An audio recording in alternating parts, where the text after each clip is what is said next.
The birth of Edward III on November 13, 1312, was a pivotal event in English history, setting the stage for a reign that would greatly impact the trajectory of England and France. Born in Windsor Castle to King Edward II and Queen Isabella of France, Edward III ascended to the throne amidst political instability, familial discord, and military turmoil. His rule marked a new chapter of military valor, cultural achievements, and a transition towards a more centralized monarchical power, solidifying his legacy as one of England's most influential monarchs. Edward's birth came during a period of significant tension in England. His father, Edward II, was not a popular ruler and faced persistent opposition from powerful barons, many of whom resented his close relationship with Piers Gaveston, a favorite who wielded considerable influence over the king. This dynamic strained Edward II's authority, eventually culminating in Gaveston's execution by rebellious barons. Meanwhile, Edward's mother, Isabella, was a strong-willed woman and a daughter of King Philip IV of France. Known for her political acumen, Isabella often found herself at odds with her husband, especially as tensions grew between England and France. These strained familial relationships and political dynamics cast a long shadow over Edward III's early years and set the stage for the challenges he would later face as king. Edward's childhood was marked by the fallout of his parents' troubled marriage and the instability of his father's rule. The young Edward witnessed firsthand the limits of his father's authority and the consequences of baronial discontent, lessons that would later shape his own approach to kingship.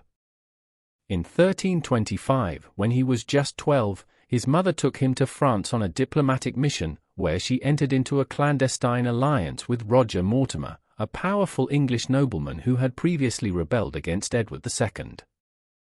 Isabella and Mortimer soon plotted to depose Edward II, an endeavor that succeeded in 1327 when Edward II was forced to abdicate. Edward III, at only 14 years old, was crowned king, but real power initially lay with Isabella and Mortimer, who ruled as regents. The young king resented the control Mortimer and Isabella exercised over him. By 1330, at the age of 18, Edward asserted his independence in a daring coup, capturing and executing Mortimer and sidelining his mother politically. This decisive action marked the beginning of Edward's active rule, signaling his determination to establish his authority and end the regency's control.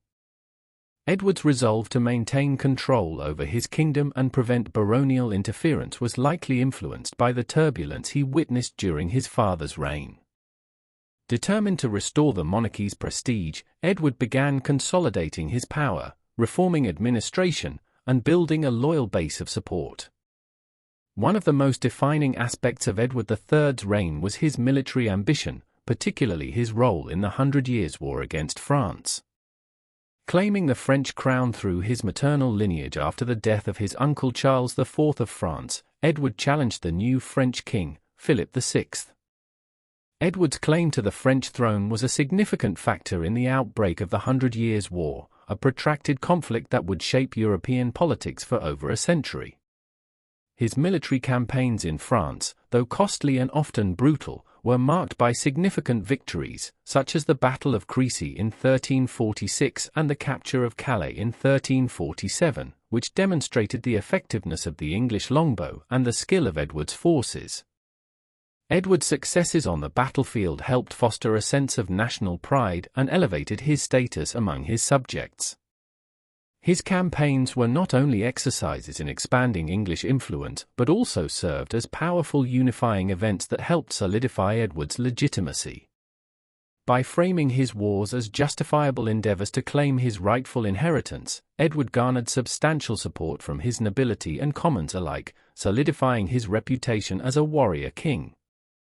His victories brought wealth and prestige to England and inspired the development of chivalric ideals that became central to the culture of English knighthood. Beyond his military pursuits, Edward III's reign witnessed significant developments in the English economy and governance. Edward encouraged trade, particularly in wool, which became a primary export and a source of considerable revenue. His reign also saw the rise of the English Parliament as an institution, as Edward increasingly relied on parliamentary grants to fund his wars. By involving the Commons in decisions about taxation and warfare, Edward inadvertently fostered the growth of parliamentary influence, setting a precedent for future monarchs. Edward's reign was also notable for cultural achievements. He fostered the development of English as a literary language, a trend epitomized by Geoffrey Chaucer's work later in the century.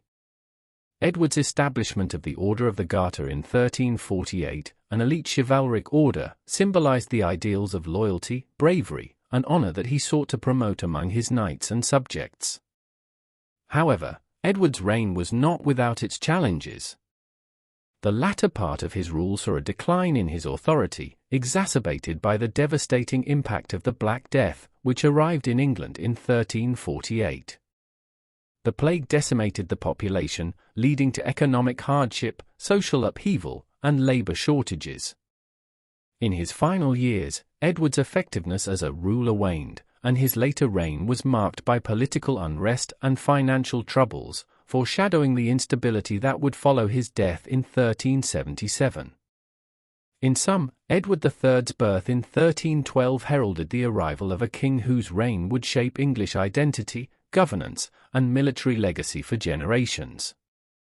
His youth amid political strife informed his assertive approach to kingship, and his claim to the French crown catalyzed one of the most significant conflicts in medieval European history.